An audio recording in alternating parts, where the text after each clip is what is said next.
ನಮಗೆ ಗೊತ್ತಿರುವ ಹಾಗೆ ನಮ್ಮ ಜಿಲ್ಲೆಯಲ್ಲಿ ಒಬ್ಬ ಹಿರಿಯ ರಾಜಕಾರಣಿ ಅವರು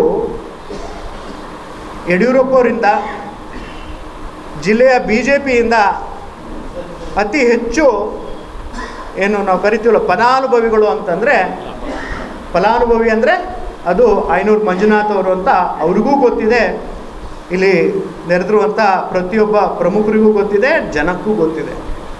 ಅಷ್ಟು ಹಿರಿಯರು, ಅಷ್ಟೆಲ್ಲ ಫಲಾನುಭವಿಗಳ ಆಗಿದ್ದು ಕೂಡ ಮತ್ತೆ ಈ ರೀತಿ ಕಮೆಂಟ್ಸ್ ಮಾಡ್ತಾರೆ ಅಂದರೆ ನಿಜವಾಗ್ಲೂ ಅದು ವಿಷಾದ ಅಂತ ಹೇಳಬೇಕು. ಜೊತೆಗೆ BJPಯನ್ನು ತೊರೆದು ಅವರ ಏನು ಶಕ್ತಿ ಇದೆ ಅನ್ನೋದನ್ನು ಕಳೆದ ವಿಧಾನಸಭಾ ಚುನಾವಣೆಯಲ್ಲಿ ಅವರ ಗಳಿಸಿದಂಥ ಮತಗಳೇ ಪ್ರಜ್ಞಾವಂತರ ಮತದಾರರು ಕೊಟ್ಟಿರುವಂಥ ಉತ್ತರ. ಮತ್ತೊಂದು ಹೇಳಬೇಕು ಅಂದರೆ ಅವರಿಗೆ ಇವತ್ತು ವಿಧಾನ ಪರಿಷತ್ ನೆಕ್ಸ್ಟ್ ಎಲೆಕ್ಷನ್ಗೆ ಕಾಂಗ್ರೆಸ್ ಅಭ್ಯರ್ಥಿಯಾಗಿ ಕೊಟ್ಟಿರೋದು ಈ ರೀತಿ ಮಾತಾಡ್ತಾ ಇರಿ ಐನೂರು ಮಂಜಣ್ಣವ್ರು ಇದಕ್ಕೆ ಫೇಮಸ್ ಅಂತ, ಅದಕ್ಕೆ ಮಾತಾಡ್ತೀರಿ ಅಂತಲೇ ಅವರಿಗೆ ಕೊಟ್ಟಿದ್ದಾರೆ.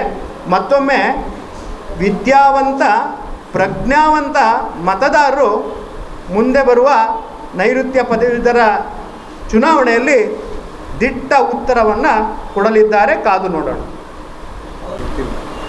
ಯಾರು ಐನೂರು ಮಂಜಣ್ಣವರು ಅವರು ಕಾಂಗ್ರೆಸ್ ಇದರಿಂದನೇ ಅನೌನ್ಸ್ ಕೂಡ ಮಾಡಿದಾರಲ್ಲ, ಆ ನಿಟ್ಟಿನಲ್ಲಿ ನಾನು